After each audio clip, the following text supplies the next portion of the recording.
Montana's agriculture heritage is the backbone of its existence, raising the best cattle to growing the best wheat. But how we teach our kids about the state's leading industry is through 4-H organizations. And right here in Montana, we have a closer connection to the foundation of the four-leaf clover. Jessie Field Shambaugh, the mother of 4-H, was a former Helena principal.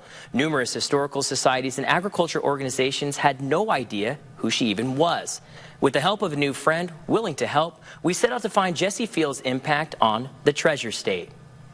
It took countless phone calls. Hi, have you ever heard of Jessie Field Shambaugh? To track down anyone willing to help me. But one phone call led me here to Reader's Alley.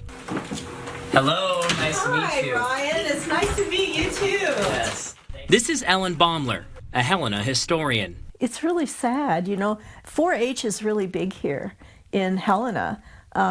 Most kids are involved, or many kids are involved in 4-H, and I don't think that they have any clue that one of their founders, you know, taught school here. So we hit the ground running. But the church one there, right there, and you can stop right there. So this is where the story actually starts. With Jessie's sister Helen Field, former principal at Jefferson School. Because Jessie's sister became the education director for the Unitarian Church. The present site of the Grand Street Theater, a progressive Unitarian church home to a large congregation. Helen befriended Clara Hodgen, wife of the church minister, and left her mark when Clara passed away, writing a poem in her memoriam. But Clara left her own legacy in the theater's children programs. It's kind of funny when you say, like, this is a place for children to come and expand their mind. It kind of goes along the lines with Jessie Field and it absolutely does, with both of them, with Jessie and Helen, you know, because they were really very into teaching children to do things that they didn't think they could do. This idea came to me after spending a summer in southwest Iowa, Page County to narrow it down. And while I was there, I heard countless times that Jessie had a small stint in Helena. Well, with the help of some family friends, we tracked down her great-granddaughter. She started the early phases of 4-H. That's Tatum Watkins, Jessie's great-granddaughter. Jessie Field finished her bachelor's degree near the turn of the 20th century. And from there, she began building her resume. She started teaching in Wisconsin and later as a principal in Montana. Tatum had some more good news. Unfortunately, we don't know as much as I would love to know. This morning, I actually tried to research a bit. I did find where that she lived in Helena. I thought that was entertaining. And that was our next stop.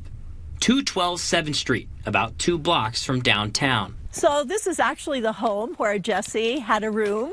It would have been just a single room, and the family lived here. It was very, very common in the neighborhood for families to take in single women. It was a quick 2 years for Jessie replacing her sister when an opening for superintendent in Page County, Iowa, took her home. So I think this was a great stepping stone for her, and I think she realized, unlike a lot of women who weren't career-oriented, I think Jessie was very career-oriented and wanted to do wonderful things, and she did.